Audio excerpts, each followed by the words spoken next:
Hey YouTube, what is going on? We are getting ready for the hurricane, or the end of the hurricane, to reach us. We're in Maine, so we get the back end of hurricanes all season long. They end up here every time. Sometimes they're pretty bad when we're like 70-mile-an-hour winds, and the power goes out for a whole week. It's lots of fun. And sometimes they're crappy but mild. This one should chill out by the time it reaches us late tonight, early tomorrow morning, and we should only be getting 20 to 40-mile-an-hour winds depending on where you are, but it is going to dump 2 to 4 inches of rain on us in 12 hours. So we're going to have flash floods. We're going to have wet livestock.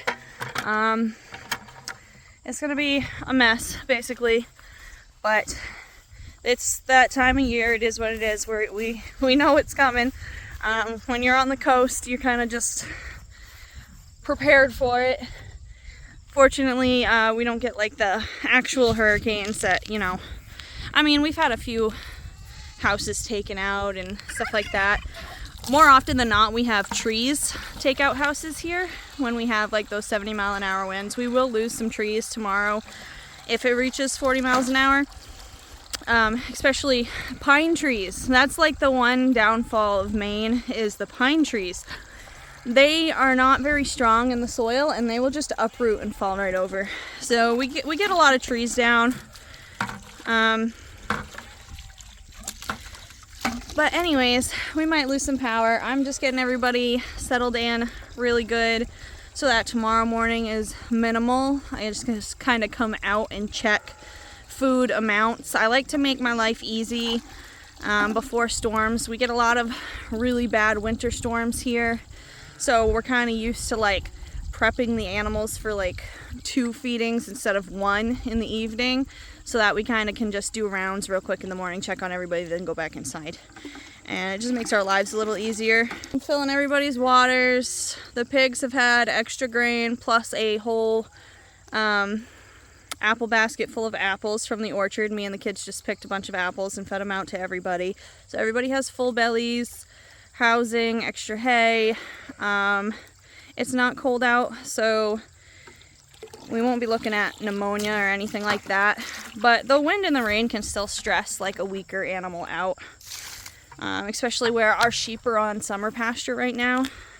So really the only cover they have is they have some tree cover, and they have a great big round bale that they like to use that as like a little house. But we've been getting heavy rain all summer long, so everybody's pretty accustomed to it. It probably really won't feel much different for everybody out here tomorrow. We will just stay inside and bake and watch movies with the kids and whatnot tomorrow.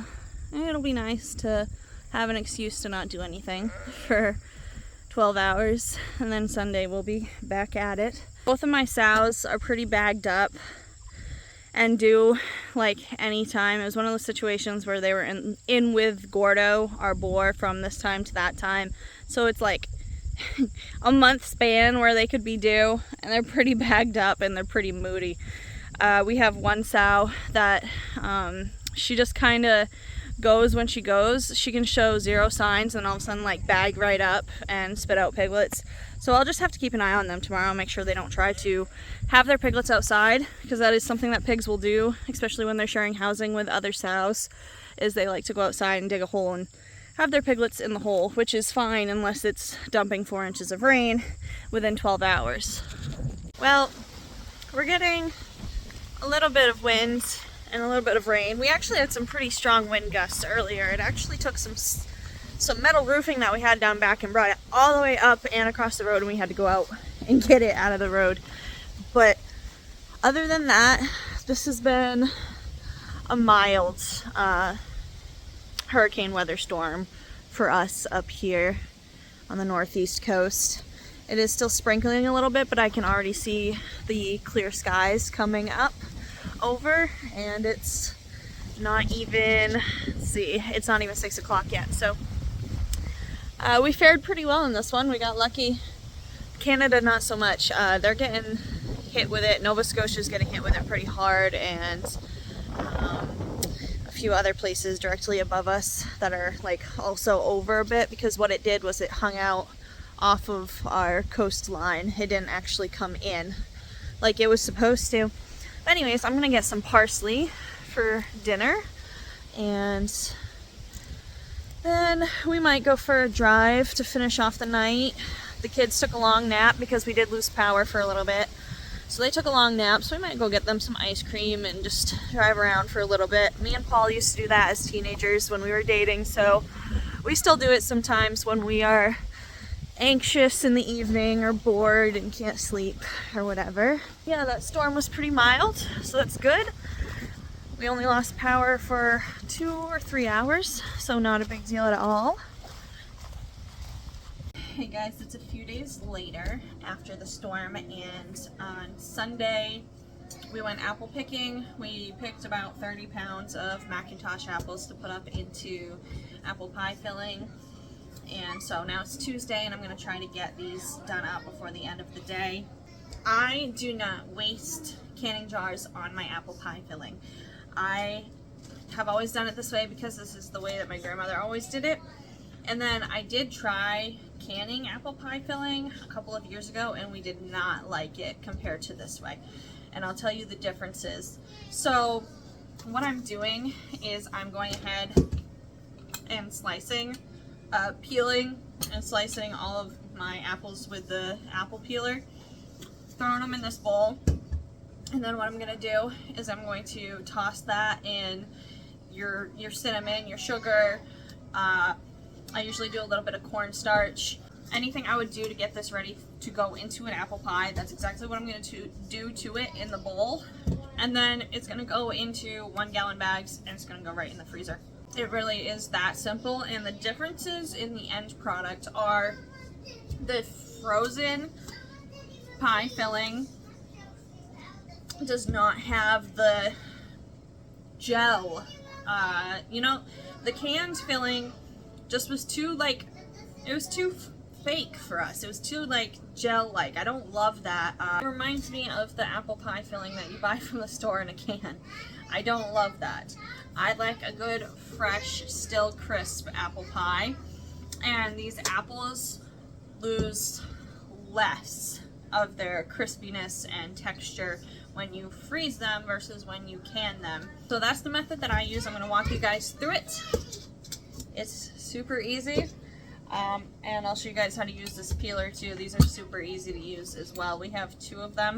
I did want to do some applesauce, but what I'm thinking is I'm going to do it the way I would if I was making apple pie, and then I'll just put some of it into quart baggies instead of 1 gallon baggies, and then I can pull that quart baggie out, throw it in a pot, heat it up, mash it up, and have fresh, warm applesauce when I want it, instead of having to go through the process of canning applesauce. Alright, I started to show you guys how to do this, and then I realized that I didn't have any bags to put this in.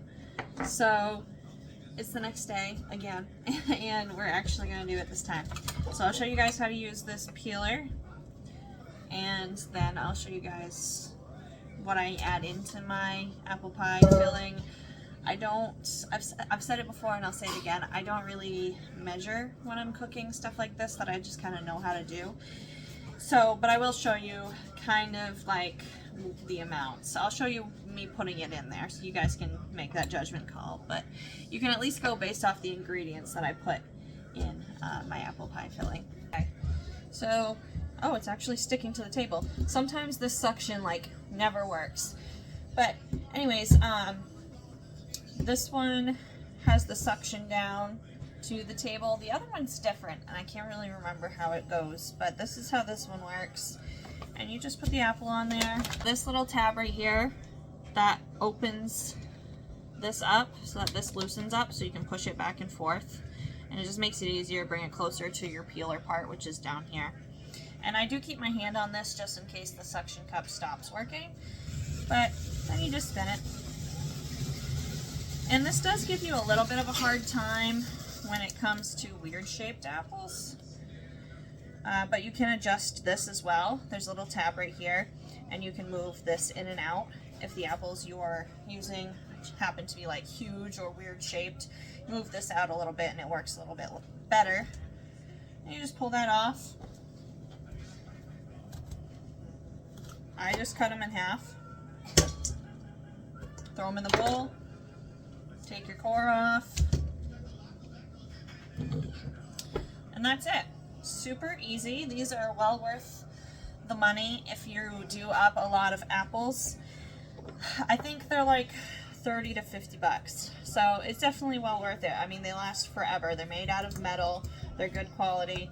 And I was going to save the peels and the cores for homemade apple juice, but I'm not sure now. I might honestly just give them to the pigs and the chickens. We are a little limited on shelf space here because we just moved here and the pantry's not like huge yet. So instead of making apple juice, I might just feed these out to the livestock, and then they're still not going to waste.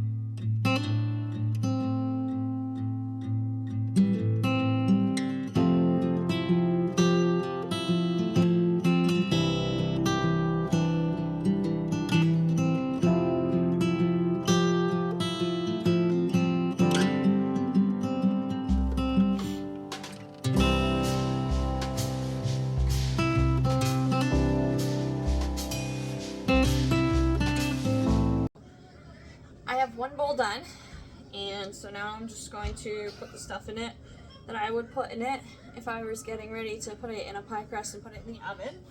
And this is new to me, brown sugar. So I made an apple pie a couple of weeks ago, and I didn't have any regular sugar on hand. I had run out, but I did have brown sugar, so I used that in place, and it was the best apple pie ever. So from now on, we are going to use brown sugar instead of regular sugar in our apple pies. Honestly, how I tell if my filling is where I want it to be, I taste it. I grab a piece of apple and I taste it and see if it's how I like it, and that's how I tell. I don't measure when I make my pie filling. But this is a lot of apples, so we're gonna need a hefty amount of cinnamon.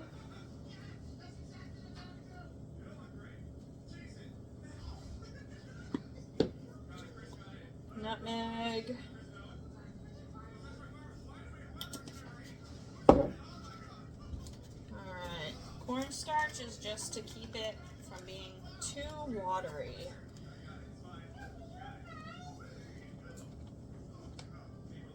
I'm not really sure how much I want to add in. Probably just a little bit for now, and then I'll add more when I take it out of the freezer if I notice it probably needs more. Brown sugar.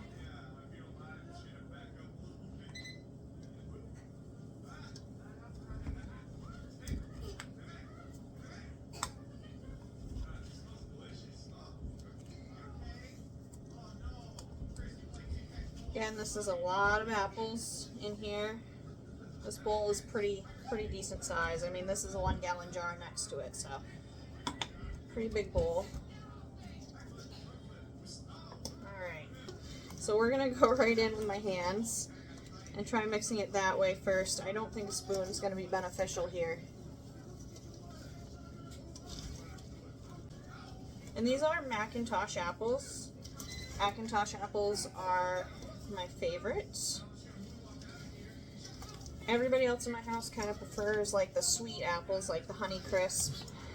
I like a tart apple or an apple with a little bit of bite. So I like a McIntosh apple. I like Granny Smith apples.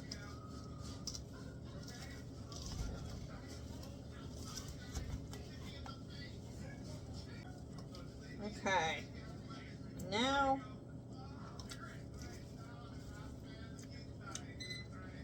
I think it needs a little more sugar.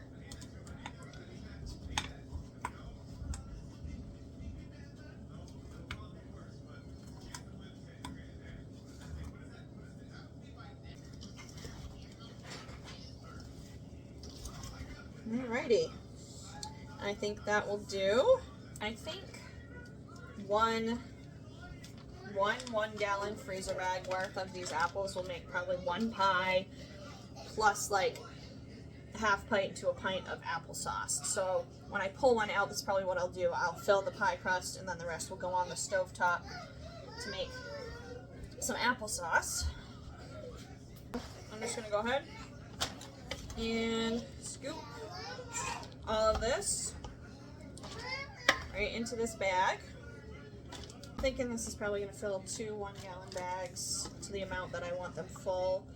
And I probably have 2 to 3 more bowls to do. So probably 2 bowls left to do. So that's, if I get 2 bags out of each bowl, so that's 6 pies plus some applesauce. And like I said, this will hold the texture of the apples way better than canning it. And I prefer it because you're not getting all of that gel filling in there. That reminds me of store-bought canned apple pie filling. So this is how we do it. Minimal equipment, it's quick, it's easy, no using your stove, you get it in the freezer. So if you have freezer space, I highly recommend giving this way a try. Hey guys, so I figured I'd end this video giving you a little rundown on the applesauce that the kids like me to make for them. So it's actually a strawberry applesauce. They tried it once from the store and they were in love with it. Of course, mom's not so in love with the amount of preservatives and other things that are in the store-bought version. So I just throw 3 apples worth of slices, a handful of strawberries out of the freezer, and some cinnamon sugar, boil it down, mash it up, throw it in the fridge, and that's it. Thanks for stopping by, guys. Happy homesteading.